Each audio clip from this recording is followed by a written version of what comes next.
Bonsoir à tous et bienvenue dans cette édition spéciale présidentielle 2012. Nous sommes ensemble ce soir en direct pendant 90 minutes pour essayer avec nos invités nombreux, je vais y venir, de contribuer à alimenter la réflexion de tous avant le deuxième tour de l'élection présidentielle qui donnera à notre pays un chef de l'État pour 5 années.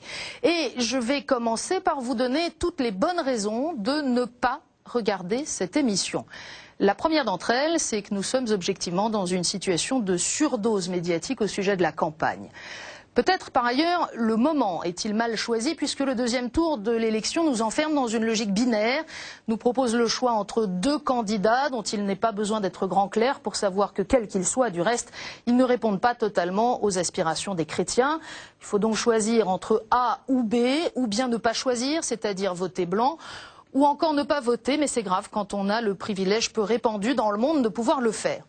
Peut-être aussi que le lieu est mal choisi parce que c'est vrai, nous ne nous en cachons pas, la rédaction de KTO n'a pas pour spécialité première l'observation à la loupe des arcanes des partis politiques. Et puis peut-être enfin, nos thèmes sont-ils mal choisis parce qu'autant vous le dire tout de suite, nous n'allons pas ce soir proposer un débat entre la vision libérale et la vision socialiste des remèdes économiques, fiscaux et financiers à appliquer à notre pays pour l'aider à sortir de la crise. Oui, choisir, c'est prendre un risque, c'est précisément toute la question qui nous occupe. Alors pourquoi tout de même proposer cette émission? Eh bien, depuis le début de la campagne électorale et même avant, la crise économique a quasiment fait disparaître de l'horizon médiatique tous les autres sujets. Le montant des impôts, les marchés financiers et la réduction de la dette ont occupé tous les temps de parole et on le comprend, c'est évidemment à la fois urgent et important. Mais c'est aussi le prétexte à un retour à des postures idéologiques figées qui, soit dit en passant, font le jeu des extrêmes.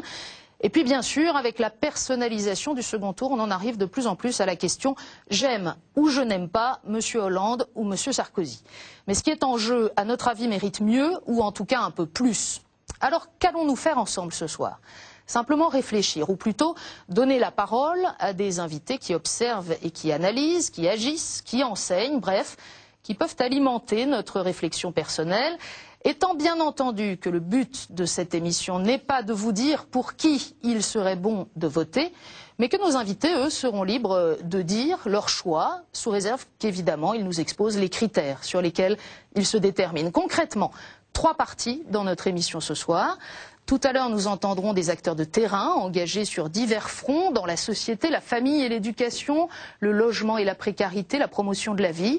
Il y aura avec nous Antoine Renard, président de la Confédération nationale des associations familiales catholiques, le père Bernard Devers, fondateur d'Habitat et Humanisme, Tuc Duhalderville, délégué général d'Alliance Vita, et Frigide Barjot, parodiste et Jésus agitatrice, pourrait-on dire. Et puis nous demanderons ensuite à monseigneur Philippe Borden, recteur de l'Institut catholique de Paris, et au père Mathieu Rouget, directeur du service pastoral d'études politiques, de nous aider à comprendre comment l'enseignement de l'Église articule le respect des principes et la liberté de conscience. Mais pour commencer cette soirée, j'ai la joie d'accueillir 3 premiers invités, tous 3 observateurs attentifs de la société. Madame Chantal Delsol, bonsoir. Bonsoir. Vous êtes philosophe, historienne des idées politiques, membre de l'Institut. Vous dirigez au Collège des Bernardins, l'Observatoire de la modernité. Vous avez publié de très nombreux ouvrages. Avec vous, mon estimé confrère René Poujol. Bonsoir René. Bonsoir. Merci de nous rendre visite. Vous êtes journaliste, vous avez longtemps travaillé pour l'hebdomadaire Pèlerin dont vous avez dirigé la rédaction pendant une décennie. Aujourd'hui retraité dans votre Aveyron bien aimé, vous écrivez peut-être encore plus qu'avant, on peut vous lire sur Internet et sur les réseaux sociaux, via votre blog en particulier. Vous continuez d'observer à la loupe les mouvements de fond des milieux chrétiens et de la société française avec une netteté de langage assez éloignée de la langue de Buis. Les téléspectateurs qui ne vous connaissent pas bien vont s'en rendre compte. Et puis avec nous Thibaut Collin, bonsoir. Bonsoir. Merci à vous aussi d'être venu, vous êtes professeur de philosophie, co-auteur du guide de l'électeur chrétien 2012 de la revue Liberté Politique aux éditions Priva. Vous réfléchissez depuis longtemps à l'articulation entre l'éthique chrétienne et la vie politique. Alors est-ce qu'il y a quelque chose de nouveau dans cette élection 2012 ? ou bien dans le climat de la campagne, ou bien dans l'état de la société elle-même, Chantal Delsol? Je pense que les forces en présence sont toujours plus ou moins les mêmes. Il n'y a pas... Ce serait difficile d'inventer complètement des forces complètement différentes. Et néanmoins, ce qui est quand même complètement différent, c'est que je crois que nous nous trouvons quand même devant une crise majeure sur le plan économique. Et naturellement, on peut toujours dire que l'économie, c'est pas ce qu'il y a de plus important, peut-être, mais enfin, là, c'est vraiment un problème. Et donc, on peut-être juger surtout les candidats sur leur capacité ou leur volonté de répondre à la crise. Je pense que c'est très important parce que nous nous trouvons vraiment dans une situation difficile à cet égard. Il y aura une sorte de troisième tour, au fond. Est-ce que la crise économique appelle des réponses économiques? Pas uniquement, mais enfin quand même oui, et des réponses politiques. Surtout des réponses politiques, je pense. Mais ce qui est quand même très angoissant aujourd'hui, je trouve, c'est que la majeure partie des Français sont déjà absolument affolés parce qu'ils trouvent qu'ils vivent très mal, qu'ils n'ont pas assez d'argent, que les loyers sont chers, toutes sortes de choses qui sont d'ailleurs souvent bien vraies. Et en même temps, on se demande comment ils vont réagir quand il va falloir couper encore énormément de possibilités dans quelques mois, parce qu'on ne pourra pas éviter ça. On peut toujours maintenant raconter beaucoup d'histoires, qu'on va embaucher un tas de fonctionnaires. Non, ça n'existe pas. Peut-être il y aura un moment d'euphorie pendant 2 ou 3 mois, mais il arrivera un moment de vérité qui est très rapide, bientôt, où il va falloir voir à quelle sauce nous allons être mangés financièrement et comment les Français vont-ils le supporter. C'est très, très inquiétant, je trouve. Et quelle est la crédibilité, selon vous, que les Français donnent aux candidats, sans forcément choisir entre l'un et l'autre, mais pour sortir de là, parce qu'on sait bien que cette crise, elle est mondiale, elle ne dépend pas uniquement de décisions qui seraient prises dans l'Hexagone. Oui, sauf qu'il y a quand même des pays qui ont pris la crise à bras-le-corps et qui s'en sortent mieux que nous. Un pays comme l'Allemagne, bon. Donc il y a aussi un moyen quand même d'y répondre. Oui, la question, c'est que les Français n'ont pas vraiment confiance dans leurs gouvernants.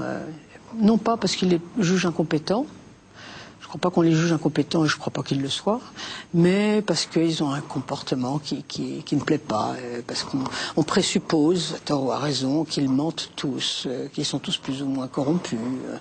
Et il y a une sorte de déni de confiance qui est ennuyeux. René, c'est ce que vous observez aussi ? J'observe un peu la même chose, mais je crois que l'une des caractéristiques de cette élection, c'est que jamais, à mon sens, une élection présidentielle n'aura été aussi peu hexagonale. C'est la crise mondiale, on le sait. On est en train de parler de croissance aujourd'hui, puisqu'on se rend compte malgré tout que s'il n'y a pas un minimum de croissance, le remboursement de la dette qui a été mis par tous les candidats comme étant la priorité des priorités, on ne remboursera pas la dette s'il n'y a pas un minimum de croissance. Et si on rentre dans la récession, par définition, il y aura moins de rentrées fiscales et donc on ne pourra pas rembourser. Et en même temps, on voit bien que le grand enjeu de cette croissance, c'est d'en trouver les modalités, d'en trouver les contours. On sait bien que cette croissance pour la France, mais aussi pour l'Europe, doit être aujourd'hui compatible avec la croissance qu'attendent les pays émergents, avec la croissance qu'attend l'Afrique, et dans un contexte dont on sait que c'est un contexte de pénurie de matières premières à terme, c'est un contexte qui fait que 1 à 2 milliards d'individus aujourd'hui n'ont pas accès à l'eau et demain n'y auront peut-être pas accès. Et donc il faut que cette croissance soit possible pour tout le monde. J'observe d'ailleurs que l'Église elle-même nous interpelle là-dessus. Le nombre de textes qui sont parus, il y a l'encyclique bien évidemment de notre pape, mais 2 textes récents, Enjeux et défis écologiques pour l'avenir, un texte qui vient de sortir sous la signature de Monseigneur Stenger. Enfin, bon, Stenger, c'est un texte collectif, mais j'observe aussi que la Comesse vient de sortir en janvier un texte pour une économie sociale de marché. On voit bien qu'on est dans des réflexions qui sont vraiment de type structurel et qui concernent On ne peut plus penser, bien évidemment, les Français s'intéressent à leur avenir et à l'avenir de leurs enfants, mais on ne peut plus le penser tout seul à l'intérieur de nos frontières sans penser quelle peut être la dynamique européenne, car les enjeux, à mon sens, ne peuvent être réglés qu'à des dimensions internationales et sans regarder un peu ce qui se passe avec la montée de ce qu'est l'Inde aujourd'hui, ce qu'est la Chine, ce qu'est le Brésil, ce qu'est la Russie. On est devant des enjeux de nature planétaire. Et je pense que le débat n'a certainement pas été à la hauteur de ces enjeux-là, mais en même temps je n'en veux pas parce que j'en en veux pas aux protagonistes, parce que je pense que ce débat-là on ne pouvait pas l'avoir, mais on l'aura à partir du 7 mai assurément. Thibault Collin. Moi je vis avec une particulière intensité ces élections, puisque je trouve que on est face aussi à des choix de civilisation très clairs, et comme on dit, il y a un clivage réel sur deux sujets qui me semble particulièrement important. La question du droit de la famille, avec pour ou contre l'ouverture du mariage civil aux personnes de même sexe et la possibilité de l'adoption, premièrement, et la législation de l'euthanasie. Et là, je trouve que c'est extrêmement intéressant que le peuple français a posé un choix qui va engager finalement des conceptions de l'être humain et en fait des conceptions de la politique, parce que ce qui est en jeu dans cette élection, c'est finalement de devoir choisir des positions qui, à mon sens, ne relèvent pas du champ politique. Et donc il y a, j'allais dire, pour prendre des gros mots, presque un enjeu métaphysique à cette élection présidentielle qui me fait penser que on vit un moment assez historique. Évidemment, il y a eu d'autres échéances à d'autres époques, notamment dans les années 70, où il y avait ce type de débat. Mais enfin là, nous sommes, nous, peuple souverain, nous avons la responsabilité de nous déterminer dans quelques jours sur ces questions. Et là, je crois qu'il faut se poser sérieusement cette question. Est-ce que précisément, vous avez le sentiment que l'électorat dans son ensemble, peut-être l'électorat chrétien sur ce sujet est un peu à part, mais est-ce que l'électorat dans son ensemble prête attention à ces points, alors que Mme Delsol le rappelait, l'essentiel de ce qu'il y a dans l'objectif aujourd'hui, c'est comment sortir de la crise? Je pense que ni la majorité de l'électorat n'en prend conscience et que ni les deux candidats, malheureusement, ne débattent de ces sujets. C'est-à-dire qu'il y a effectivement un véritable clivage sur ce sujet, notamment sur les deux sujets que je viens d'aborder. Mais enfin, à ma connaissance, il n'y a pas eu d'affrontement directement sur ce sujet. On verra peut-être mercredi si ils vont en parler ensemble. Mais je pense que donc l'électorat chrétien, je pense, est assez mobilisé sur ces enjeux et que malheureusement, peut-être l'ensemble du corps électoral français n'a pas pris la mesure de tous ces enjeux. Alors l'électorat chrétien, il est certainement mobilisé, mais il est divisé aussi. Et selon un clivage un peu ancien et un peu binaire également, qui est, pour faire très court, mais je vais vous faire hurler, c'est fait pour, le catho de gauche, il préfère défendre le pauvre et l'immigré qui sont bien vivants, et le catho de droite, il préfère défendre l'embryon et la défense de la vie. René, est-ce qu'on est encore dans ces clivages aujourd'hui ? Je crois qu'on est dans ces clivages, effectivement. La défense de la vie, personne ne peut être contre la défense de la vie.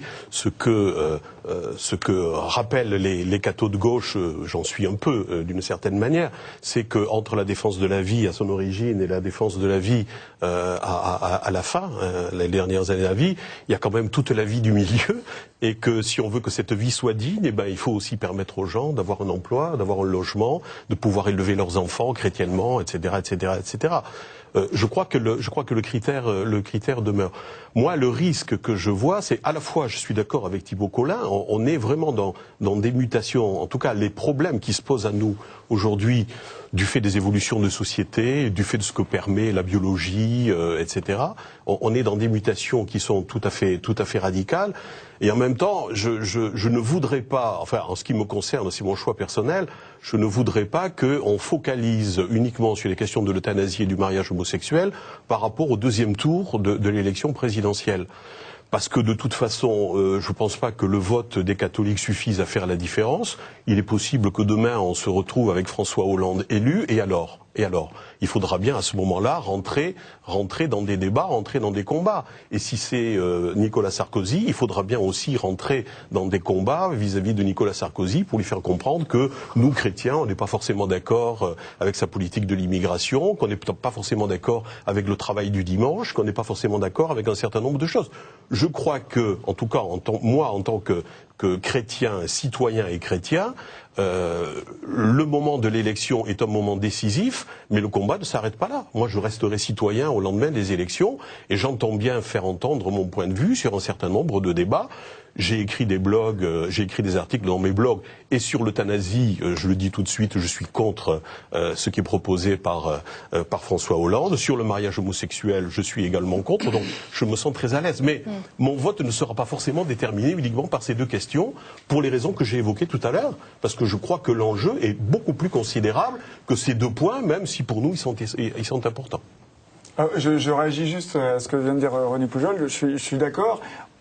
Avec ces deux éléments, je prends acte de ce que vous dites. En même temps, il me semble qu'il y a une hiérarchie de priorités et que, alors évidemment, on peut dire chacun doit hiérarchiser en conscience, mais il me semble que justement, il y a un rapport essentiel entre la foi et l'éthique qui implique qu'il y a une certaine objectivité sur des critères éthiques et que là, effectivement, il y a cette question, qu'est-ce qui est premier ?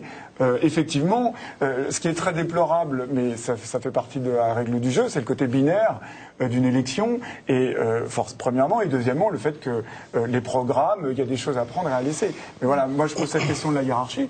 Et deuxièmement, évidemment, l'élection présidentielle n'est pas les élections législatives, mais comme chacun sait, il y a une dynamique énorme entre l'élection présidentielle et les élections législatives, et il faut bien se dire que à partir du moment où tel candidat est élu à la présidence, il y a de fortes probabilités. Aussi pour un programme qui sera vraisemblablement soutenu par une majorité. Que les députés soient la majorité, et qu'une fois que la majorité s'est déterminée sur un programme, c'est très difficile. Juste un mot quand même par rapport à Thibault Collin, il n'y a pas la justice sociale et l'éthique. La justice sociale fait partie de l'éthique. Bien sûr, bien sûr. Oui, et réciproquement du reste. Alors la hiérarchie, on pourrait en débattre longuement. Oui, on a l'impression que nous sommes dans une sorte d'état d'esprit obsidional par rapport à ces thèmes. Vous citez le mariage homosexuel et l'euthanasie, qui sont effectivement les deux thèmes qui ressortent. C'est-à-dire qu'on est là un peu le dos au mur et on se dit de toute façon, bon, on va essayer de se battre encore cette fois parce que là, si c'est Sarkozy qui passe, ça passera peut-être pas tout de suite, peut-être dans 3 ans, 4 ans, je sais pas, en tout cas probablement avant qu'il s'en aille, mais peut-être pas au fond, peut-être seulement pour la prochaine fois, tandis que si c'est l'autre, c'est tout de suite, c'est dans 1 an, ça coûte pas un sou, ça fait plaisir à Saint-Germain-des-Prés, donc forcément il va le faire tout de suite. Et nous, on est là un peu calfeutrés à dire, voilà, on va encore gagner quelques années, mais de toute façon, ça arrivera. Et c'est une sorte de fatalité qui nous tombe dessus, un peu comme l'esprit de Hegel, vous savez, qui s'avance tout seul.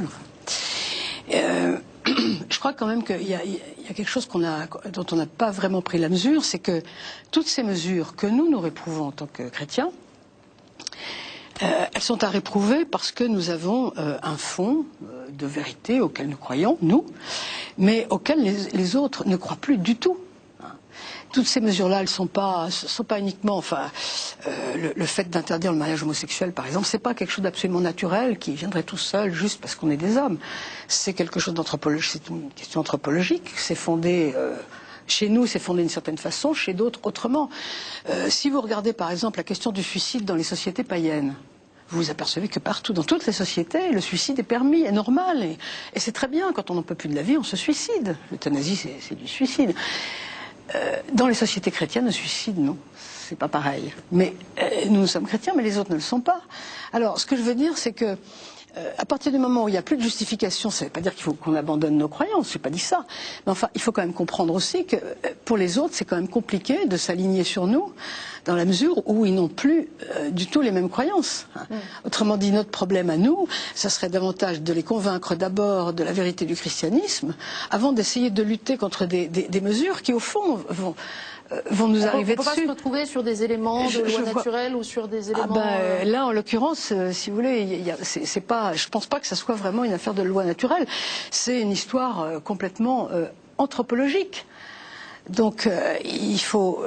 Je me demande si on n'est pas un peu en train de rêver, si vous voulez.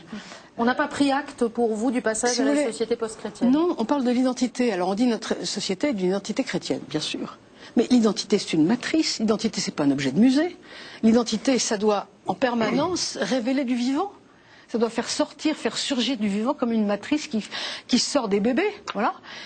Notre identité, si c'est un objet de musée, c'est pas la peine d'aller la sortir. Elle est poussiéreuse, elle sert à rien. Donc, je ne veux pas faire du mauvais esprit, mais bon, j'ajoute, peut-être que je vais choquer mon ami Thibaut Collin, mais je crois qu'il ne faut pas non plus sacraliser les choses. L'Église a quand même défendu l'avortement jusqu'en 1869, et spécifiquement celui des filles. Faut pas non plus, vous voyez, faut pas rendre les choses métaphysiques, faut pas mélanger. Ce sont des mesures sociales, c'est très important. Moi, je suis d'accord avec vous, grosso modo, bien sûr, mais il ne faut pas aller trop loin non plus. C'est pas, je pense que c'est, non, je pense pas qu'on soit une rupture de civilisation à cause de ça. Enfin, je suis désolé de vous contredire. Alors, pour répondre à ce que Chantal Delsol vient de dire, il me semble quand même que sur ces deux sujets dont j'ai parlé tout à l'heure, la question que nous posons, nous chrétiens, mais pas forcément que en tant que chrétiens, en tant qu'être humain, c'est la question de la justice de telle loi, et que une élection présidentielle, c'est un grand moment de délibération nationale. Même si c'est souvent très imparfait, on trouve ça toujours trop rapide, superficiel, etc. Et dans ce moment de délibération, on est dans une question très pratique, et que donc nous avons, nous, je pense, en tant que chrétiens, mais aussi en tant que citoyens à part entière, simplement le devoir de poser cette question, est-ce que c'est juste ou pas? Et là, je pense que tout être humain, avec évidemment des conditionnements sociaux différents, des cultures différentes, peut accéder à quelque chose en lui, et peut, par une sorte de questionnement socratique, entre guillemets, se poser certaines questions et se déterminer en conscience. Donc moi, je ne serais pas à dire, bon, bah, finalement, acceptons que nous sommes dans une société post-chrétienne, et finalement, ça, c'est un peu des obsessions des catholiques, et puis on passe à autre chose. Moi, je maintiens, quand je parlais de métaphysique, c'était au sens où il me semble que là, on a à se déterminer sur des questions qui ne relèvent pas directement d'une décision politique. Les impôts, évidemment, ça c'est une vieille question politique. La possibilité de donner la mort à un concitoyen, même s'il le demande, me semble-t-il, ça ne relève pas de la politique. C'est quelque chose en amont. Et à partir du moment où ça devient un sujet de débat et finalement déterminé par une majorité parlementaire, moi je pense que, alors on a déjà eu d'autres exemples dans le passé, mais il me semble que c'est un pas supplémentaire dans un processus de civilisation. René.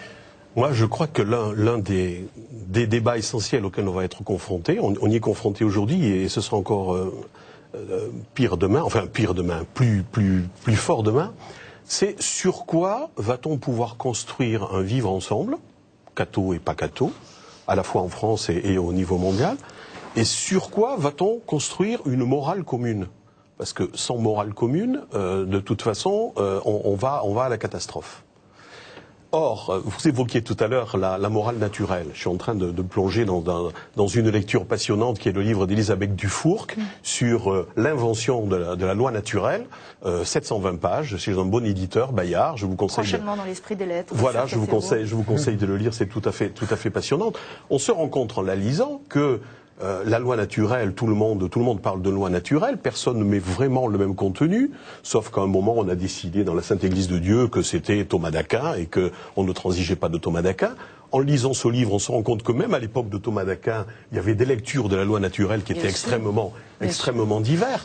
Et donc, c'est extrêmement compliqué, parce que dans le texte qui est souvent évoqué dans la blogosphère ces temps-ci sur le non négociable, vous savez, alors, il y a deux textes, il y a un texte de Benoît XVI de 2006, et puis un texte de quelqu'un que Benoît XVI a bien connu, qui est le cardinal Ratzinger, mais qui est un texte de la Congrégation pour la doctrine de la foi de 2002. Note doctrinale sur l'engagement des chrétiens en politique. Voilà, alors, je lis, j'ai pris la citation, la laïcité, on est dans un pays de laïcité, la laïcité doit être comprise comme autonomie de la sphère civile et politique par rapport aux religieux et à l'ecclésiastique, mais pas par rapport à la sphère morale.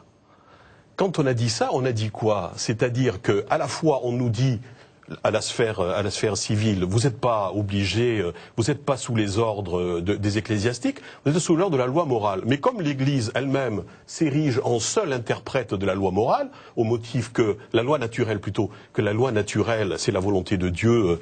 Bon, on en revient à dire à la société civile, il faut que vous obéissiez aux injonctions de la Sainte Église de Dieu.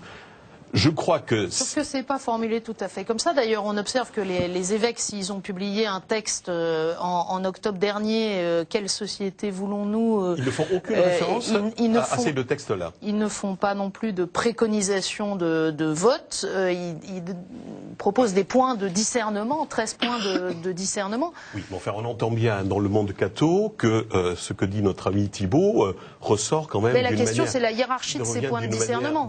C'est toujours la même. Non, ce que je veux dire, j'en termine là-dessus parce que je veux laisser parler mes petits camarades.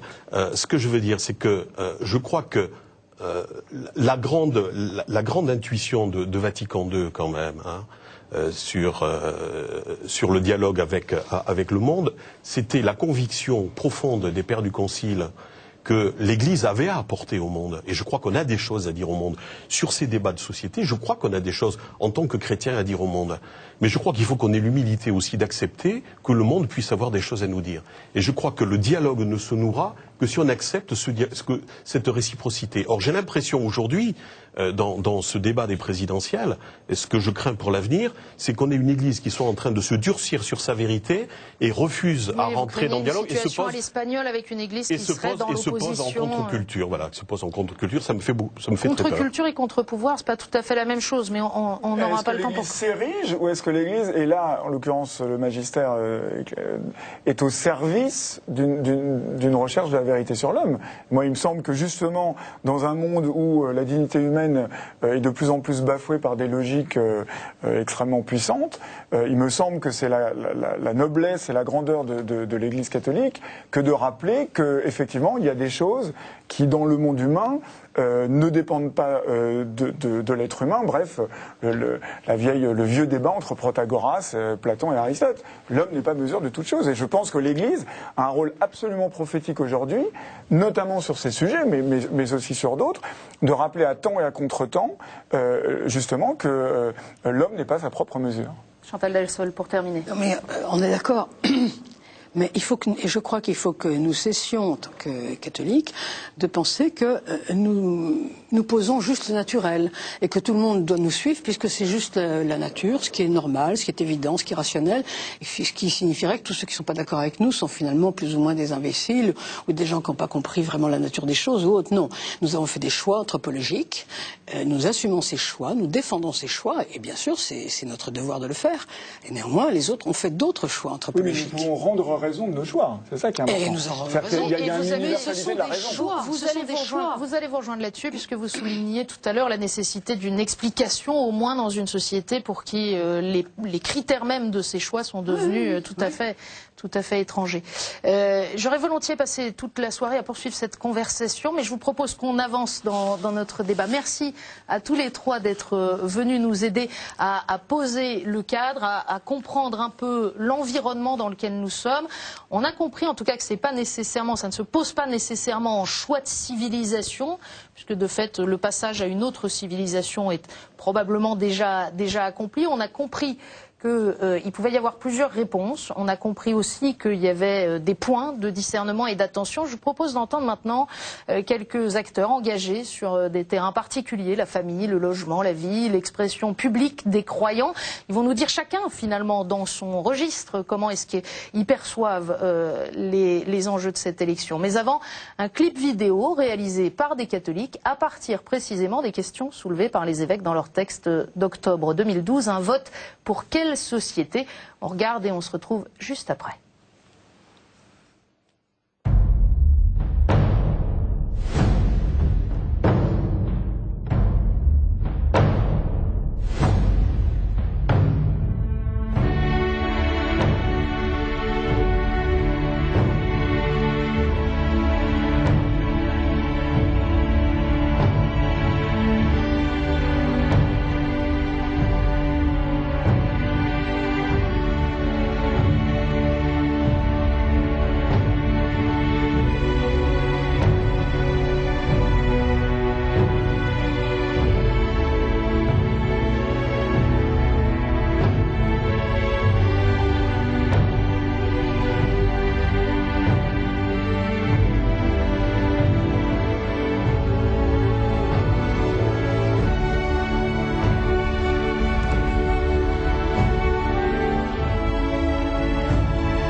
Et pour la deuxième partie de cette émission, j'accueille donc 4 nouveaux invités que je remercie de nous avoir rejoints.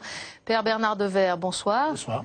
Vous êtes le fondateur de Habitat et Humanisme, une association qui s'attache à loger des personnes à faibles ressources, mais aussi de la Pierre Angulaire, un réseau de maisons d'accueil pour des personnes âgées à faible revenu. Et le logement n'a pas tenu une grande place dans cette campagne. On en parlera avec vous. Tugdual Derville, bonsoir. Bonsoir. Vous êtes délégué général d'Alliance Vita et fondateur de l'association À Bras Ouverts qui propose de faire se rencontrer des jeunes et des enfants handicapés avec des jeunes bénévoles, et ce depuis 25 ans à peu près. Merci d'être venu. Frigide Barjot, bonsoir. Bonsoir. On vous voit souvent à la télévision, vous êtes parodiste, une sorte d'agitatrice au service de Jésus, on peut dire ça comme ça? Une parodiste maintenant au service de l'évangélisation par les médias, on va dire. Voilà. Mais encore faut-il que je sois invitée.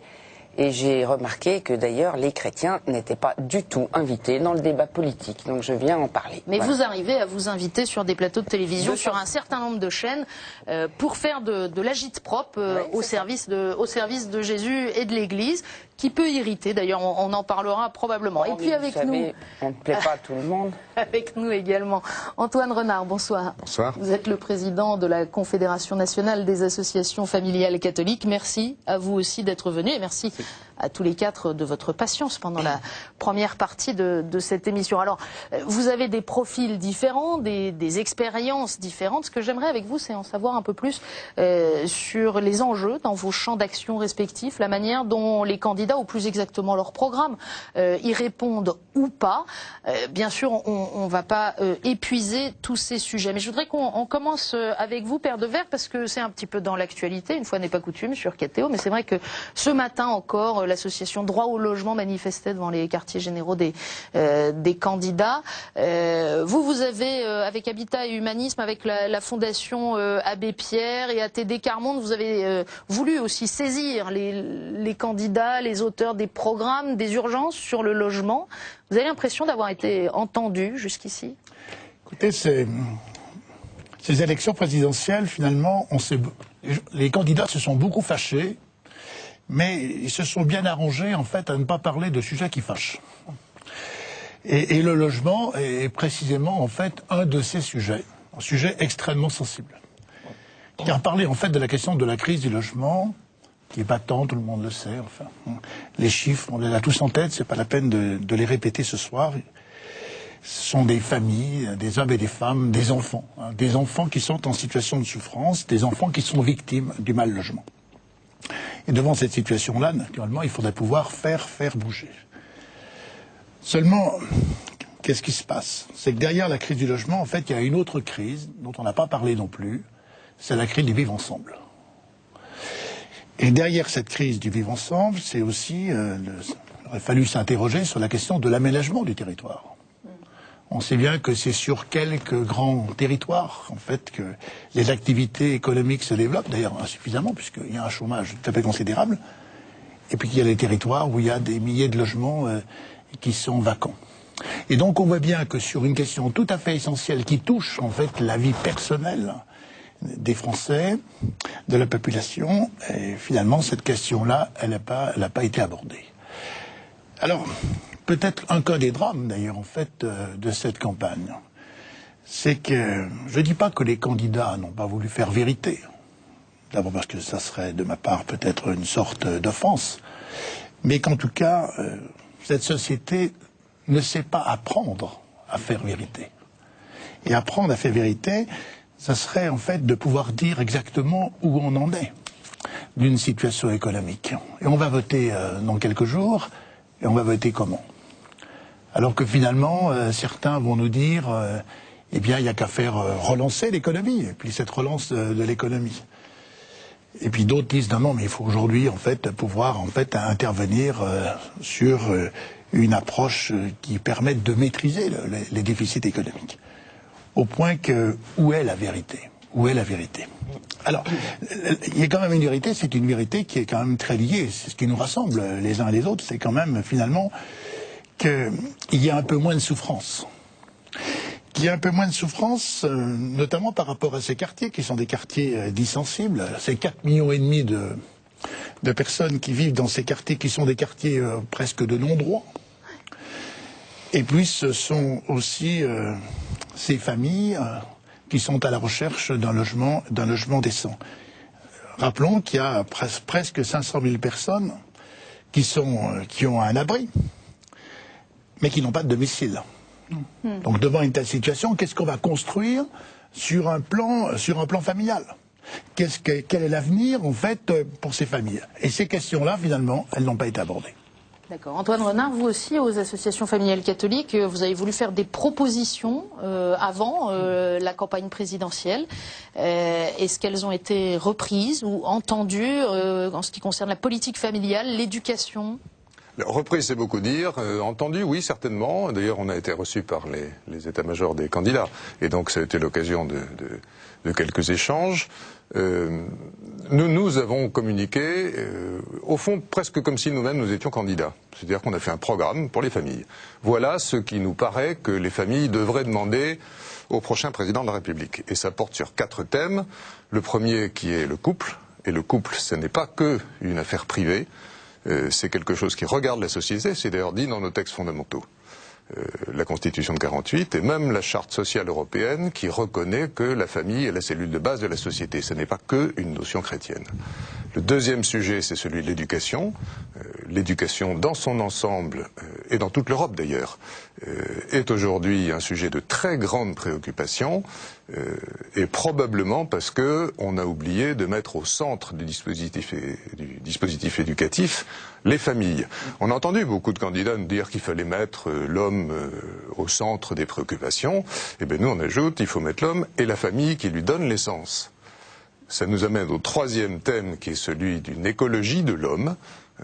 Et ça c'est bien au titre de la famille qui accueille et transmet la vie qu'il y a partie liée, directement liée entre la famille et la vie.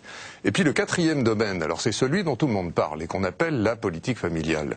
Comme si la politique familiale se résumait à un catalogue de mesures économiques auxquelles d'ailleurs même les hommes politiques ne comprennent plus grand-chose. On a vu des changements de position, des volte-face qui montraient bien que la population dans son ensemble et nos hommes politiques, même s'ils en vantent les mérites, ne connaissent pas les détails de notre politique familiale. Et à force de ne plus comprendre les détails de cette politique familiale, on finit par douter même de son utilité. Voilà ce qui nous a conduit à tenir une parole, je crois, assez forte. Et reprise, vous trouvez? Eh ben non. Ben voilà. C'est bien la difficulté. Insuffisamment reprise. Je continue le tour de table parce que juste pour qu'ils aient l'occasion de parler avec Duc Duhal. Derville Alliance Vita vient de conclure, je crois, une tournée à travers toute la France. Sur les enjeux de promotion de la vie. Nous sommes résolument à l'écart des enjeux partisans. C'est notre devoir de nous exprimer sur les points qui fondent nos convictions. Et c'est vrai qu'on est dans une très grande inquiétude aujourd'hui et forcé, à cause des programmes, de la confrontation des programmes, de se prononcer. Puisqu'on a cette fameuse mesure 21 du candidat Hollande qui a déclenché pour nous, effectivement, un branle-bas de combat. C'est vrai, on a été dans 50 villes. Et dans ces 50 villes, nous sommes exprimés avec des praticiens de soins palliatifs, avec des infirmières pour un tour de France de la solidarité. Pour ceux qui n'ont pas encore fini d'apprendre par cœur les 60 propositions, les 21 c'est la possibilité de mourir dans la dignité. Voilà, elle dans prévoit le programme plus de précisément l'assistance médicalisée pour terminer sa vie dans la dignité. Voilà. Et alors évidemment, l'interprétation est variée. Enfin, j'ai été confronté à Gaëtan Gors du Parti socialiste sur RFI et il a tout à fait clairement reconnu qu'il s'agissait bien d'injection létale. Et donc, il s'agit, c'est vrai, d'un basculement.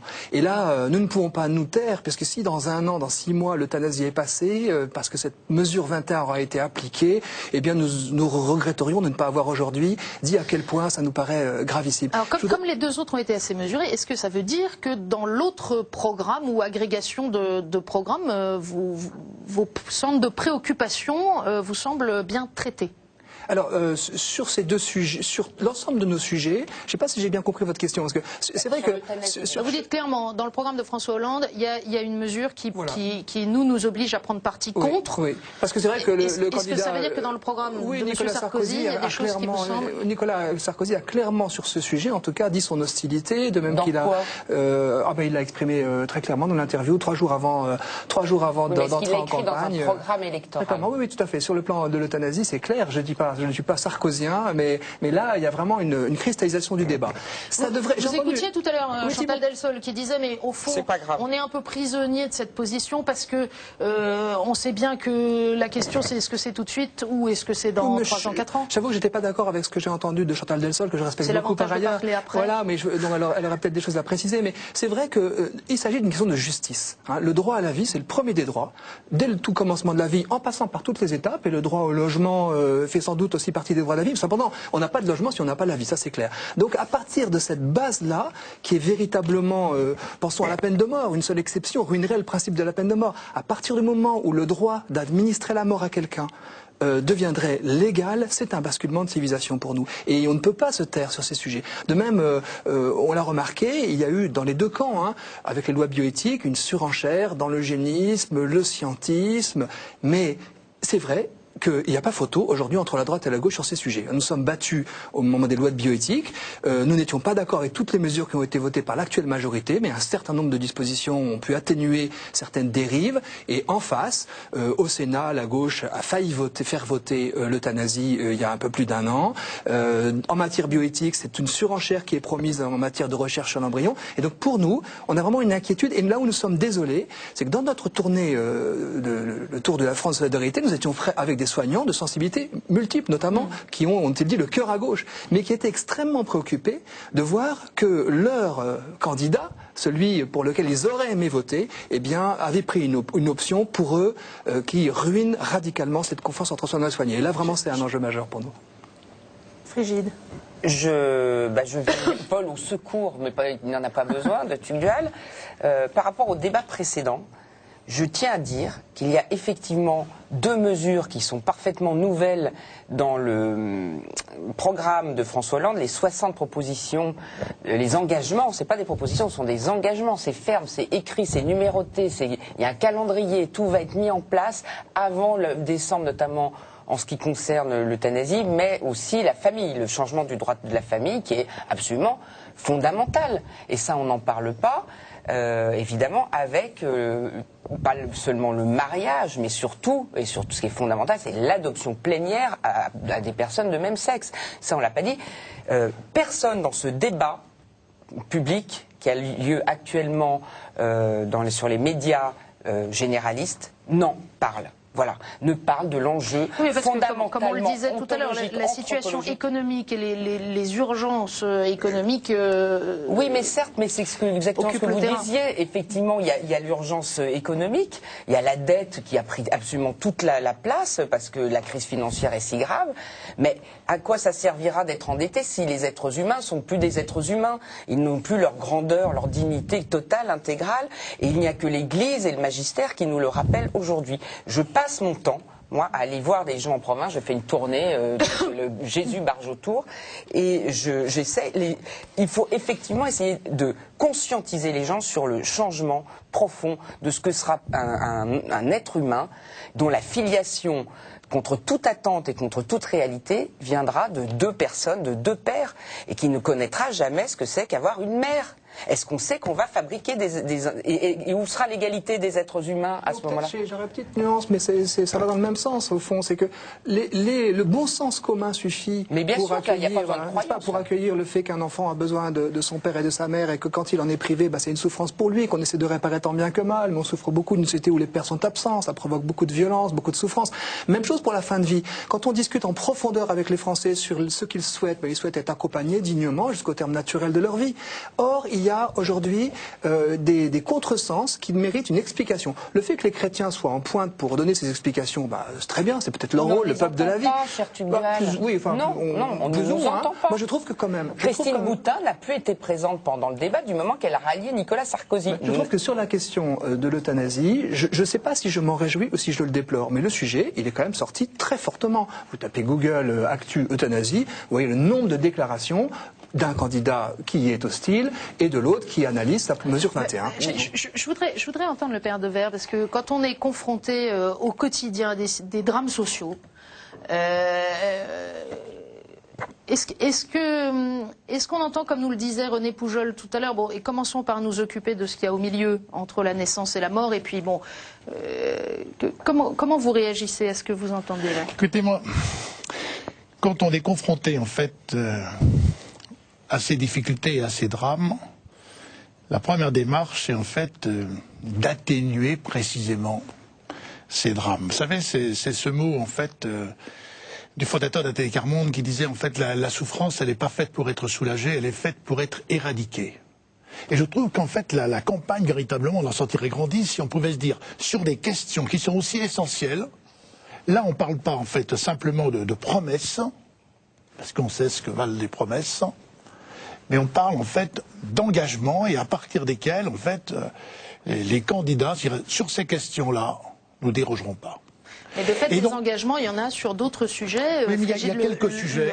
Il y a quelques sujets. Quand vous avez 400 000 gosses qui sont victimes du mal logement, victimes, c'est-à-dire qu'en fait, ces gosses n'ont pas d'avenir. Allez étudier lorsque en fait vous êtes dans des chambres d'hôtel. Allez étudier quand vous êtes en fait à même le macadam. Et ne me dites pas que ça n'existe pas, puisqu'en fait dans le dispositif hivernal, on a vu en fait des familles et avec des gosses. Je pense à cette maman dont le bébé a 25 jours. Et cette maman se retrouve en fait dans un dispositif hivernal parce qu'il n'y avait pas de toit, parce qu'il n'y avait pas de berceau. Devant des situations comme ça, si en fait il n'y a pas un sursaut sur un plan politique. C'est pour ça que moi j'attends un petit peu mercredi finalement un peu de ce débat, que sur ces questions, sur ces drames-là, on puisse se dire voilà nos engagements. Je crois que ce pays souffre. Il souffre d'une cohésion sociale qui est en très grande difficulté. C'est pas que le pays va mal, c'est qu'en fait le pays a mal. Et il a mal de ces situations que vous évoquez. Oui. Et devant cette question de ce mal, il y a véritablement des priorités. Et je considère qu'en fait, finalement, ce qui nous réunit ce soir dans cette réflexion précisément, spirituelle, politique, essayons que par rapport à cette question du mal, il faut tenter en fait de pouvoir dire on va se donner 4 ou 5 ans et avoir des programmes qui seront des programmes suivis. Mais vous espérez encore là à 5 jours du vote? Écoutez, moi j'espère qu'il va y avoir un sursaut, qu'on ne va pas simplement rester dans des oppositions en fait de personnes et que tout le monde en sortirait grandi, parce que quand même les deux candidats aujourd'hui qui sont en liste, c'est 80% en fait des Français qui ont voté. Et donc 80% des Français qui étaient en âge de voter, qui considèrent que la vie politique, c'est une chance pour faire changer les choses.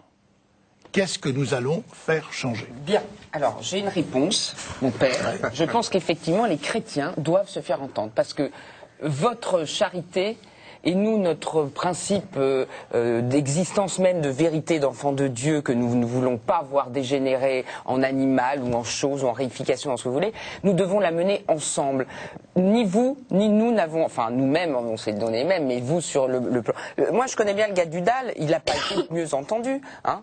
C'est mon copain parce qu'il est un peu Il dit quand même qu'il semble plus satisfait par le programme de François Hollande que celui de Nicolas Sarkozy, si j'ai bien écouté les chaînes d'information ce matin. C'est normal, il est de gauche. Vous comprenez, il y a quand même aussi toujours finalement un clivage partisan qui se refait, alors que je pense que nous, mais nous le avons... deuxième tour, c'est... Eh bien non, nous devons être du Christ. Et le Christ, il arrive avec la charité et avec la vérité. Et il y a effectivement des changements de société absolument fondamentaux qui sont en train de se préparer.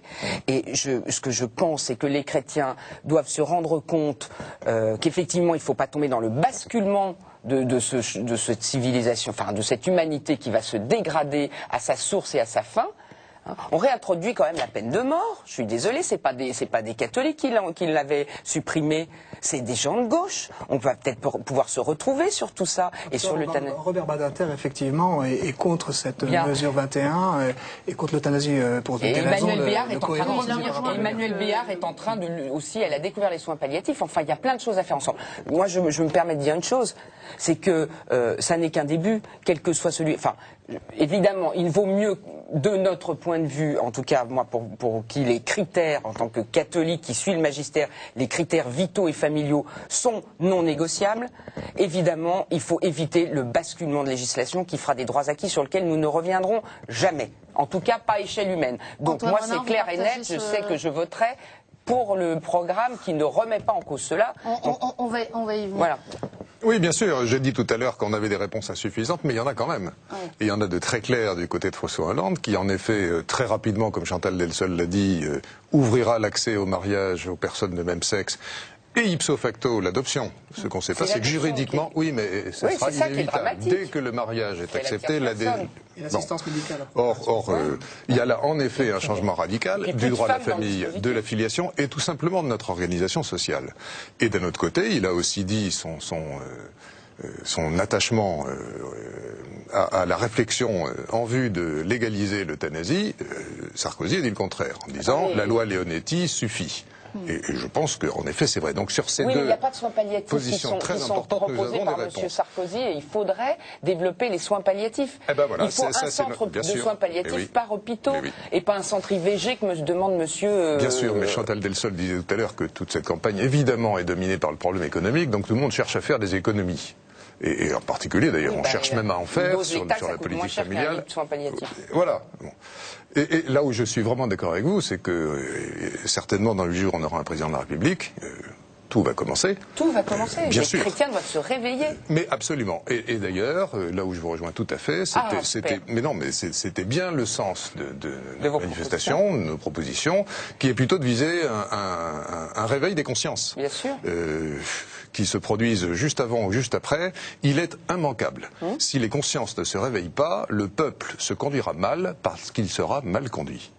Oui, et puis surtout qu'il sera plus en prise avec la réalité. Et la réalité non seulement de sa souffrance, mais surtout de son humanité. Oui, le peuple a mal, c'est vrai, mais il ne sait pas où il va. Il y a quand même eu un vote de ces extrêmes, ça représente pratiquement le tiers. Ils en ont marre. Non, mais justement, je veux dire que faisons attention, parce que si ces extrêmes parlent comme ils parlent, ça doit nous conduire en fait à se dire dans cette attention.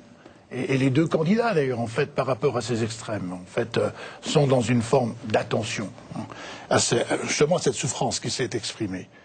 Et donc, il doit y avoir des priorités qui doivent être revisitées. Je crois qu'il faut revisiter le sens de l'agir.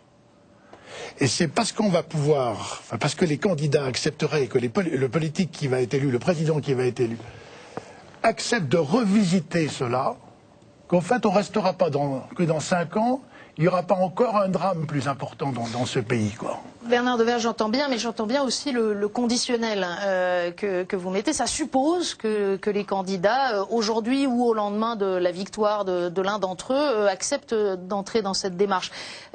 D'ici là, pour chacun d'entre nous, il y a d'abord une échéance qui nous concerne, c'est qu'il faut agir. Il faut voter. Voter, oui, mais c'est une action. Ah oui, bien sûr. Choisir. Pour le jour de la Sainte Prudence. Le 6 mai, c'est la Sainte Prudence. Le calendrier liturgique et le électoral sont plein de clins d'œil. Très concrètement, comment est-ce que vous réagissez à ce qu'on entendait tout à l'heure entre Thibault Collin et René Poujol sur la difficulté à hiérarchiser les clés de discernement dans une élection présidentielle? Parce qu'on entend bien les fameux points non négociables, le respect de la vie, la liberté éducative pour les familles. De fait, si on met les points non négociables liés à la vie et à la famille en premier, il n'y a pas photo. Il y a un programme qui n'est pas compatible. Il y a un programme qui n'est pas compatible. Mais il y a aussi, dans ce même programme, il y a aussi une attention qui est apportée en fait sur un financement, sur la question en fait du logement, des populations les plus fragilisées. Mais aussi, dans le même temps, il faut quand même être honnête intellectuellement, qu'il y a eu un effort qui a été important, qui a été fait par le gouvernement. qui, à mon avis, cet effort, il a porté qui a sur deux fâché les choses. catholiques sur un certain nombre de points au cours Oui, de son quinquennat de majorité. Non, mais je veux dire, non, sur la question du logement. Sur la question Sur du le logement, il a été donc, fait. Je veux dire qu'en fait, il a Bah, pas grâce à suffisant. Christine Boutin, qui était là au début. Il y a eu effectivement, il y a eu Christine Boutin, il y a eu aussi Benoît Apparu, en fait, qui s'est dit, mais arrêtons de faire une politique de l'habitat qui soit une politique systématique, mais prenons en compte les territoires et à partir des territoires, essayons de faire en sorte une politique qui réponde aux véritables besoins. Ça, c'est aussi une avancée, avec peut-être le risque, c'est que ça concentre aussi sur les territoires qui ont effectivement le plus besoin d'une possibilité d'agir et dans le même temps, ça ne permet pas de redéployer en fait une politique de l'aménagement du territoire. Donc en fait, on voit bien que ces politiques du logement, elles sont extrêmement sensibles. Et que personne ne peut dire, en fait, parce que si on regarde sur ces 30 dernières années, il n'y a pas un programme parfait. Donc en fait, là on est bien appelé en fait à un discernement, enfin un choix qui est un choix un peu éclairé, apprendre un peu à qu'est-ce qui est vrai, qu'est-ce qui va. Et à partir de cette recherche un peu de vérité, de se dire, bon, le critère, puisque vous parlez de clé, pour moi la clé en fait, ça doit la clé qui va permettre de réduire ces souffrances, parce que cette société, elle est en train de s'abîmer, et donc l'urgence, c'est quand même finalement de réduire ces abîmes. Les chrétiens, c'est pas supposé non plus être un parti politique. Enfin, du reste, il y a un pluralisme de vote à l'intérieur du monde catholique qu'on observe à travers les sondages.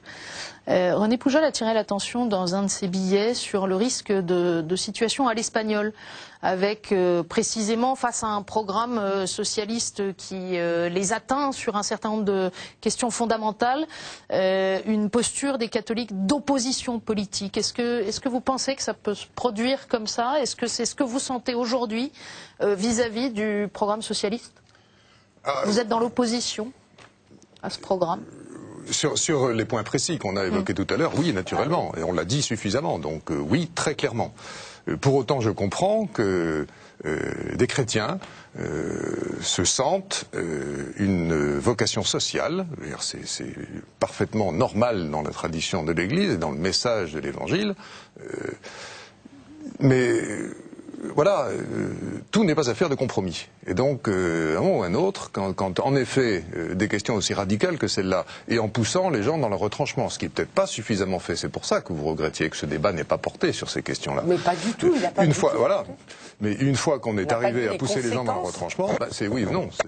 Et de fait, il peut y avoir une opposition radicale, mais pour des questions de convictions qui sont des convictions partageables. Il s'agit bien de l'organisation de notre société.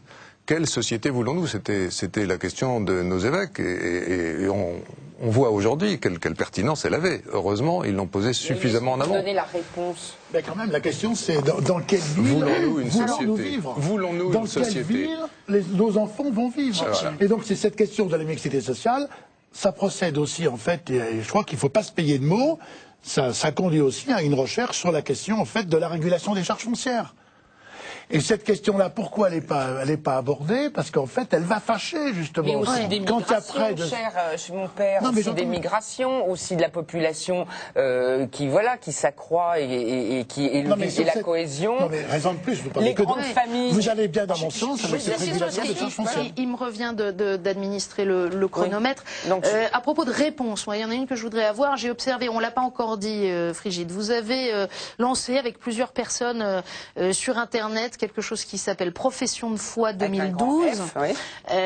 dans lequel jusqu'ici donc vous aviez pour objet d'observer les professions de foi des deux candidats et de les lire à l'aune des critères de discernement précisément proposés.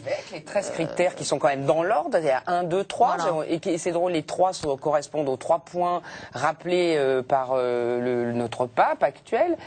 Et bien quand on prend effectivement les 2 derniers programmes, mis à jour pour le deuxième tour, donc. Oui, enfin, ils sont pas mis à jour les programmes, ils sont toujours en ligne. Hein.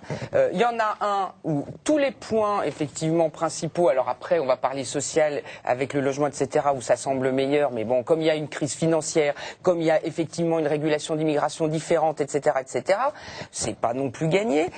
En tout cas, dans l'un, On a un changement de législation qui sera historique et sur lequel on ne reviendra pas par le jeu des droits acquis.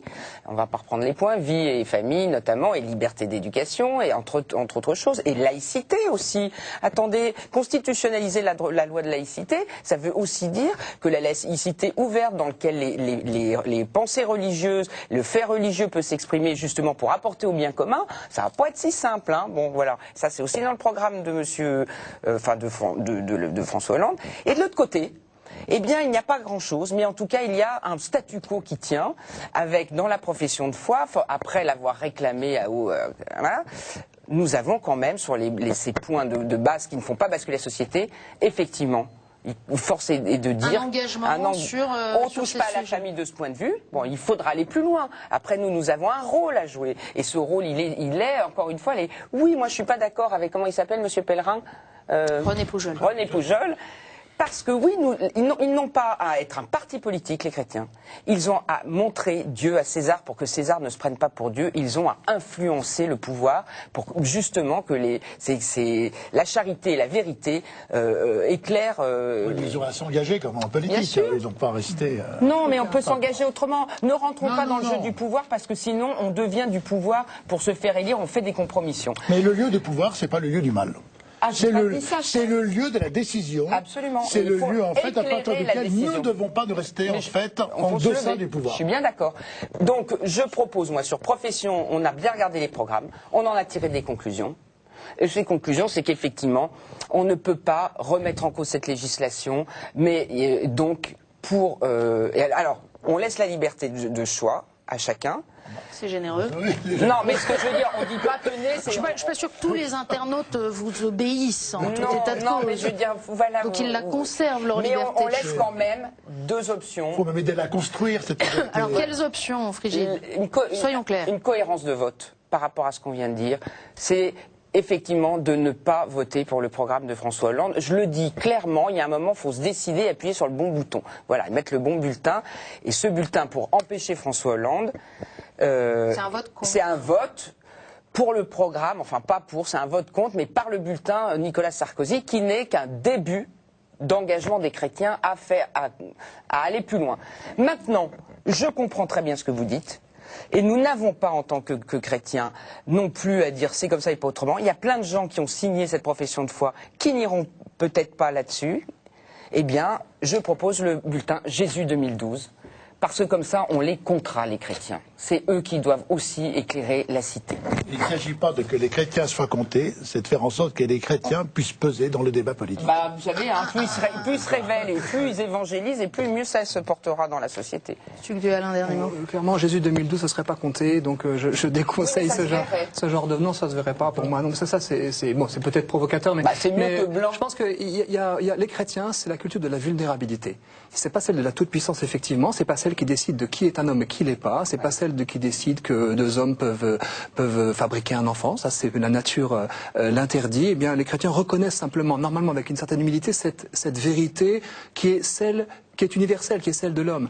Et c'est vrai que peut-être qu'aujourd'hui, il y a une reconfiguration. Les mots gauche et droite ne veulent pas forcément dire grand-chose. Ce que j'observe, c'est que sur les sujets, en tout cas, qui nous tiennent à cœur, et je crois que c'est des sujets qui sont extrêmement cohérents, parce qu'il n'y a pas de chrétiens qui s'intéressent au respect de la vie, normalement, qui ne sont pas solidaires des plus vulnérables. Moi-même, je me suis engagé auprès d'enfants handicapés. Je vois bien que la vie, c'est un tout. La famille aussi, le lieu de protection de la vie. En fin de vie, on a besoin de proches pour nous aimer, nous accompagner. Et donc, cette cohérence-là, c'est celle de la vulnérabilité. C'est-à-dire qu'on accueille sa vie, mais on ne va pas se créer nous-mêmes. Et effectivement, l'homme qui se prend pour Dieu dans un laïcisme qui est désormais fortement affirmé, du côté en tout cas du candidat Hollande, j'ai vu la lettre qu'il avait écrite au comité d'action laïque, c'est très fort dans la remise en cause, non pas de la liberté religieuse explicitement, mais par exemple on voit très bien que les moyens seront détournés de l'école libre par exemple, et ça c'est quand même très inquiétant. Et donc de ce point de vue, effectivement, du côté des plus vulnérables, il nous semble que le programme du candidat sortant est peut-être le moins mauvais, en tout cas celui vers lequel nous sommes obligés d'encourager à voter aujourd'hui, alors que ce n'est pas notre habitude. Mais je note quand même que le planning familial et les promoteurs de l'euthanasie appellent explicitement à voter pour le candidat de gauche, et donc quand on a d'autres convictions, on a aussi le droit. C'est une clé de lecture. Pardon, Frigide, Antoine Renard. Moi je crois que simplement... Il y a deux dangers importants qui pèsent sur notre société aujourd'hui, et ils ont été dénoncés par Benoît XVI. C'est le relativisme, c'est-à-dire que toutes les idées se valent, et c'est l'individualisme. Eh bien, je crois vraiment que l'un et l'autre ont plus de chances de prospérer dans un cas que dans l'autre. Et donc, à chacun sa conscience, naturellement. Moi, je me sens pas qualifié pour faire des appels, mais dire simplement, en fonction de ces deux critères, de quel côté, moi, je crois que nous devons nous orienter. Alors, en tout cas, si on veut poursuivre sa réflexion, on peut trouver sur Internet plein d'éléments sur Habitat et Humanisme, sur les propositions des associations familiales catholiques, sur la tournée d'Alliance Vita et naturellement... professiondefoi2012.com. Je précise que Claude Bébéard l'a signé, que Charles Becbédé l'a signé, que Denis Tillinac l'a signé. Oui, mais on dénonce personne ici parce que chacun sait mettre à penser finalement. Alors, en tout cas, c'est sûr, on n'a pas épuisé les sujets, aucun des vôtres, et il y aurait eu plein d'autres sujets possibles. Que ce qui a été évoqué, la vulnérabilité et la fragilité, c'est précisément de la responsabilité du politique. C'est le sens de l'État, finalement. Voilà, tout à fait. Le rôle de l'État, c'est de protéger le plus fragile. Exactement. Puisque notre ambition est de poursuivre l'alimentation de nos réflexions à tous et à chacun dans les jours qui viennent, avant d'en venir à notre dernier plateau de la soirée, je vous propose maintenant d'écouter un discours. C'était l'ouverture de l'Assemblée de printemps des évêques de France à Lourdes. C'était au mois de mars, il n'y a pas si longtemps. Et le cardinal 23 soulignait deux préoccupations au sujet de cette campagne. On l'écoute. Il est trop clair que la médiatisation effrénée de cette campagne provoque des sollicitations multiples pour engager l'Église dans une prise de position particulière. Le message du Conseil permanent du mois d'octobre dernier et les points de vigilance qu'il a soulignés nous permettent de nous situer d'une façon juste dans ce débat. Nous ne sommes pas chargés de répondre quotidiennement aux déclarations variées et variables des candidats. C'est plutôt à eux de s'exprimer par rapport aux préoccupations que nous avons énoncées. La réponse à leurs propositions viendra des urnes et du vote des Français. Dans ce vote, les chrétiens auront à se déterminer en conscience devant les graves enjeux humains, anthropologiques et éthiques qu'il implique. Je voudrais seulement vous partager ici deux préoccupations par rapport au déroulement de cette campagne, du moins tel que nous le percevons à travers les informations diverses qui nous sont distillées. Ma première préoccupation concerne le risque de scepticisme des électeurs à l'égard de l'action politique, du personnel politique en général et des candidats aux élections en particulier. La gravité de la crise de notre société, amplifiée encore par la dramatisation de l'information, pourrait susciter chez certains une sorte de fatalisme. La réduction des analyses aux éléments économiques, sociaux ou financiers de la crise risque de masquer ses dimensions culturelles, morales et spirituelles. Nous serions devant une situation impossible à maîtriser et qui échapperait à toute volonté politique des gouvernants. Cette impression ne peut que se fortifier dans la mesure où les propositions faites ou les projets annoncés ne semblent pas toujours à la hauteur des défis à relever. Si la crise est vraiment aussi profonde, comment pourrait-on éviter de proposer des remèdes proportionnés? Ce serait une défaite de la démocratie si les électeurs renonçaient à voter parce qu'ils doutent des solutions présentées. Dans une crise grave, il est important que chacun prenne sa part de responsabilité en votant.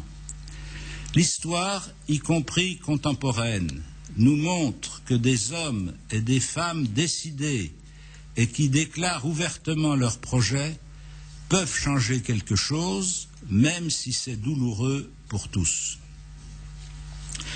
Ma seconde préoccupation concerne l'ambiance de notre société. La confrontation démocratique ne peut pas faire l'économie de débats vigoureux et musclés, et c'est sans doute sain. Mais quand la confrontation se transforme plus ou moins en appel à la haine envers d'autres candidats et à l'expression du mépris de l'autre, elle engage l'avenir de manière inquiétante. Dans une élection où les résultats sont nécessairement serrés, il n'est pas sain que les positions adverses soient diabolisées. Comment oublier que derrière les candidats que l'on démolit, il y a des électeurs qui constituent un pourcentage important de la population et qui ne doivent pas être rejetés dans une sorte d'opprobre. Le pays ne peut pas se rassembler dans un effort commun si sont semées la haine et la violence. Sur ces deux préoccupations, je sais que les chrétiens sont attentifs et veillent à mener le combat politique dans le respect mutuel. Nous devons les y encourager et leur en rappeler les obligations quand besoin est. Notre Église n'est ni un parti politique, ni un groupe de pression qui défendrait des intérêts corporatistes. Ses membres sont simplement des citoyens sérieux et respectueux des institutions. Mais notre mission d'annoncer le Christ mort et ressuscité nous permet de contribuer efficacement au service du bien commun. Voilà un extrait donc du discours d'ouverture du cardinal 23 à l'Assemblée épiscopale de printemps à Lourdes il y a quelques semaines à peine. Derniers invités avec nous sur ce plateau que je remercie de leur patience. Monseigneur Philippe Borden, bonsoir. Bonsoir. Merci d'être venu. Vous êtes recteur de l'Institut catholique de Paris et théologien. Et puis avec nous également le père Mathieu Rouget, bonsoir. Bonsoir. Vous êtes curé de Sainte-Clotilde à Paris et directeur du service pastoral d'études politiques. Alors, j'ai envie de vous demander une première chose, parce qu'on sort de cette discussion très animée où on voit que des gens qui sont dans des champs un peu différents, qu'il s'agisse d'Alliance Vita, des associations familiales catholiques, de Frigide Barjot, dans le rôle aussi de la présence dans les médias ou dans l'expression publique de la foi des catholiques. Et puis les points d'attention que soulignait le père Devers aussi.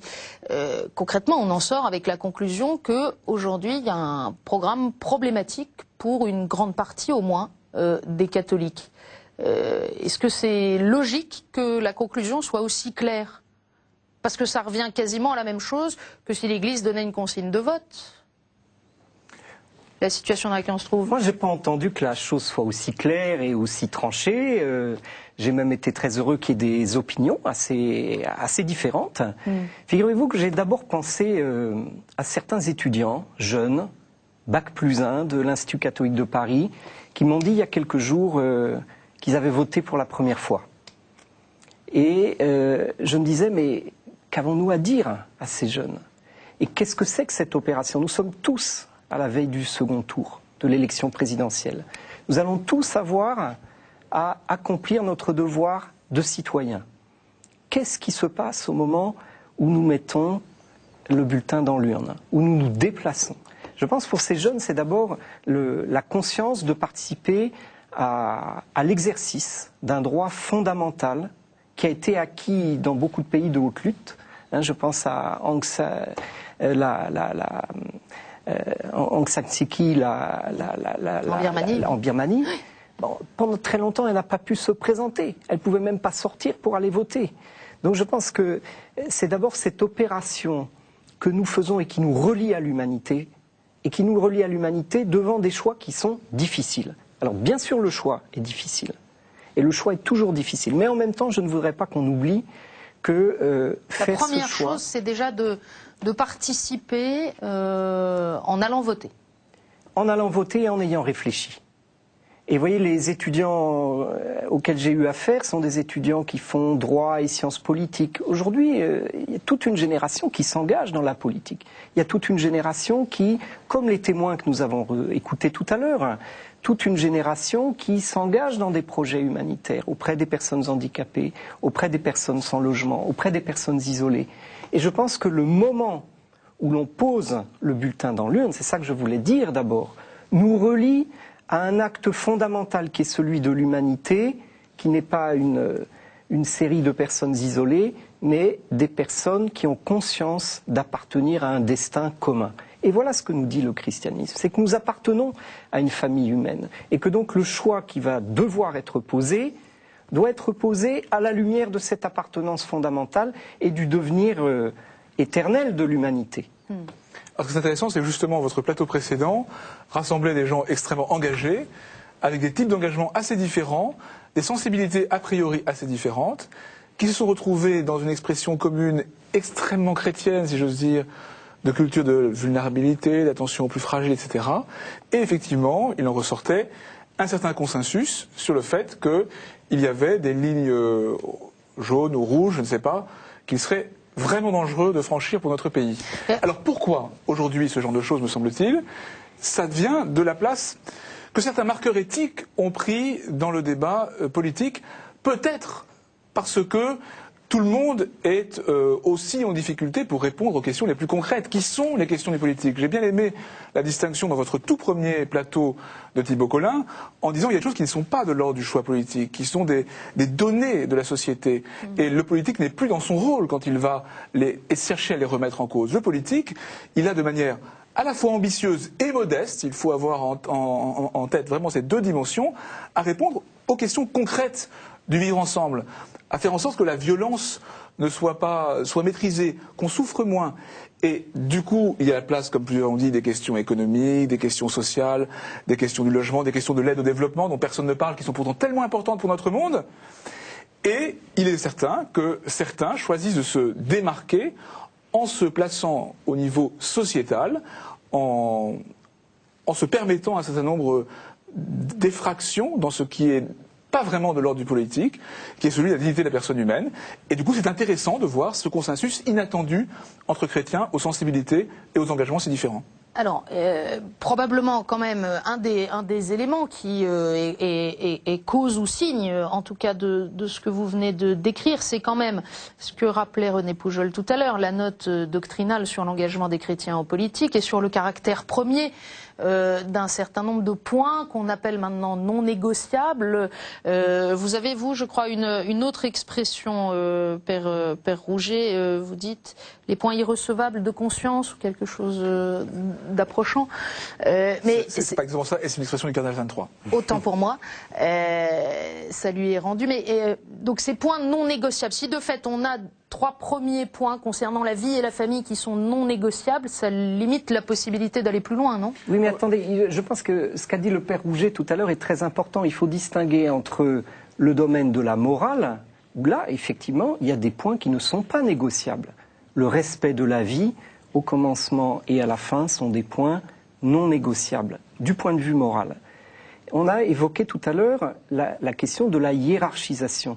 Je crois que c'est simpliste de vouloir placer la question du choix politique, et donc qui va conduire à hiérarchiser des options politiques et la hiérarchisation morale. D'ailleurs, ça a été une des conclusions tout à l'heure, de dire, quel que soit le résultat de l'élection, il y aura encore du travail à faire, et nous aurons, nous chrétiens, encore des points à faire valoir, parce que précisément, moralement, ils sont non négociables. Mais qu'est-ce qui se passe quand on a à voter ? Regardez ce qui se passe dans l'Église. Quand une congrégation élit un supérieur, quand les cardinaux élisent le pape, qu'est-ce qui se passe? Il y a un moment où, quand viennent les tours suivants, la personne pour laquelle on avait voté n'est plus forcément là. Et donc la règle est que le dernier arrivé se retire. Donc il y a un moment où il va falloir choisir. Et là, il s'agit d'un autre type de hiérarchisation. C'est une hiérarchisation politique. Et ce à quoi nous invite l'Église de manière très nette, nous fêtons le 50e anniversaire de Vatican II. Gaudium et Spes, le texte sur l'Église dans le monde de ce temps, indique de manière très nette que le devoir des politiques, c'est d'éduquer à la vie civique et à la vie politique. Donc les deux candidats que nous avons aujourd'hui, nous pouvons et nous devons les rattacher à des histoires politiques, et des histoires qui ont l'appartenance à des partis, à des pensées politiques qui ont effectué un certain nombre d'opérations de hiérarchisation, mais qui ne sont pas directement de hiérarchisation morale, mais de hiérarchisation politique. Et là, on a entendu le thème du vivre ensemble, la construction, l'obligation de construire le vivre ensemble. C'est une obligation qui est infinie. Je reste sur ces points non négociables ou valeurs fondamentales, comme dit aussi Benoît XVI. Je pense que comme chrétien, comme prêtre, comme catholique, c'est très important de prendre très au sérieux cet enseignement qui, pour une part, se relie à la note de 2002, mais qui est plus ancien et qui s'est déployé aussi à de nombreuses reprises depuis. Je trouve que c'est important de ne pas s'imaginer qu'on s'enferme dans un coin en étant attentif de manière prioritaire à un certain nombre de valeurs. Les évêques ont proposé 13 points de discernement, avec une introduction en disant de sa contemplation du Christ, l'Église est une vision cohérente de la personne humaine en toutes ses dimensions inséparables les unes des autres. Et c'est pour ça que j'imagine que c'est pour ça que les évêques ont parlé non seulement de vie, de famille, d'éducation, mais aussi de culture, de laïcité, d'Europe, d'immigration, de banlieue, de logement. Mais je pense aussi très important de voir que ces points dits non négociables, ce ne sont pas des points qui seraient choisis parmi d'autres. Il s'agit du respect fondamental de la dignité de la personne humaine. Et la dignité humaine, elle ne se partage pas. Et on dira facilement, mais il y a des questions sociales ou des questions économiques qui sont plus importantes. Mais justement, c'est parce que nous sommes dans une période de crise économique très difficile, nous sommes dans une période de crise internationale très difficile, que l'essentiel de la dignité humaine doit être particulièrement respecté. Donc, parfois, on a l'impression que certains diraient les questions économiques, c'est les questions sérieuses du moment, alors vos questions éthiques, ce sera pour plus tard. Mais non, les questions éthiques sont les fondamentaux sans lesquels notre situation sera encore plus difficile. Et donc, on n'est pas en train d'oublier les questions concrètes en insistant sur les fondamentaux des options éthiques. Au contraire, elles sont d'autant plus importantes que la situation est complexe. Mais alors, il faut tenir le tout ensemble et on assiste aujourd'hui aussi à des réactions, je ne sais pas évaluer leurs proportions, mais qui me semblent importantes sur Internet, en particulier dans les milieux catholiques. Sur le constat suivant, il y a des points tellement problématiques dans le programme de François Hollande que décemment, on ne peut pas voter pour lui. Pour autant, il y a un bilan de M. Nicolas Sarkozy qui fait qu'on ne s'y reconnaît pas. Il s'agit encore une fois d'opinions individuelles. Et donc, finalement, le vote blanc est un vote catholique. Est-ce qu'il y a une pensée de l'Église sur le vote blanc ? Je pense que je suis frappé, au contraire, si vous voulez, dans cet entre-deux tours, que toute une partie d'un certain monde catholique qui, notamment en 2007, théorisait beaucoup le vote blanc, le retrait, la rupture, etc., n'est plus du tout dans cette hypothèse. Et donc, moi, je trouve au contraire, ce qui me frappe dans cet entre-deux tours, c'est qu'il y a plus de capacité à s'impliquer en cherchant le meilleur vote possible. On reviendra peut-être à cette terminologie tout à l'heure, mais en se défiant du vote blanc. Dans l'introduction, à mon avis, lumineuse de son livre « Quelle société voulons-nous ?», le cardinal 23 réfléchit de manière très précise à cette question, et il dit « Il y a des circonstances où il est impossible de voter, mais n'allons pas trop vite nous dire que nous sommes dans de telles circonstances, et il faut bien voir aussi que parfois ne pas voter, c'est en réalité voter pour le plus mauvais des candidats. » Je voudrais insister, vous avez évoqué les blogs, n'est-ce pas ? Il va y avoir encore plus les réseaux sociaux, n'est-ce pas ? Oui. Donc nous sommes dans une société où la pression engendrée par les nouvelles techniques de communication risque de mettre en péril ce qui, pour la perspective de l'Église catholique, est fondamentale. C'est-à-dire que chacun puisse prendre du recul. Ça peut être un lieu d'échange aussi. Ça peut être un lieu d'échange, mais ça peut être également un lieu de violence et de pression pour dire, voilà, si on est catho, vote blanc, on doit faire par ça. exemple, le vote blanc, c'est le vote catholique. Les évêques n'ont pas voulu, nous venons d'entendre à nouveau le cardinal 23, les évêques n'ont pas voulu prendre position pour dire il y a un vote catholique qui serait là ou qui ne serait pas là. Il en va de même du vote blanc, on ne peut pas l'exclure, n'est-ce pas ? Je respecte la décision de conscience qui peut conduire à dire je voterai blanc, n'est-ce pas ? On ne peut pas l'exclure. Mais attention aux pressions. Vous voyez, je reviens d'une réunion de recteurs d'universités catholiques du monde entier. Nous étions de 15 pays à Bangkok, dans une université catholique où il n'y a que 2% de chrétiens, ce qui est très peu. L'intuition géniale des frères de Saint-Gabriel, des Français qui ont fondé cette université, c'est qu'il fallait permettre à des non-chrétiens de découvrir la manière de se rapporter à la vérité qui est celle des chrétiens. Et donc, c'est un lieu qui est très beau, architecturalement, qui est très beau. Vous parliez, Père, de la culture, de la beauté. Vous savez, le cardinal Newman disait, dans l'ordre de la vérité, il y a la beauté et la puissance. Vous voyez, se mettre devant le choix difficile du vote, c'est chercher la vérité. Chercher la vérité, et la vérité qui est de l'ordre de la beauté. Quelle sera la personne qui pourra conduire la France?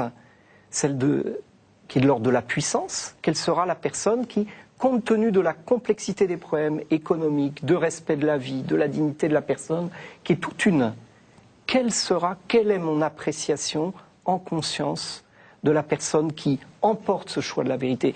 Et je parlais de Bangkok parce que j'ai appris là-bas que le fait de prendre du recul pour contempler des images dans la beauté de l'architecture, de la beauté, nous conduit à poser un choix.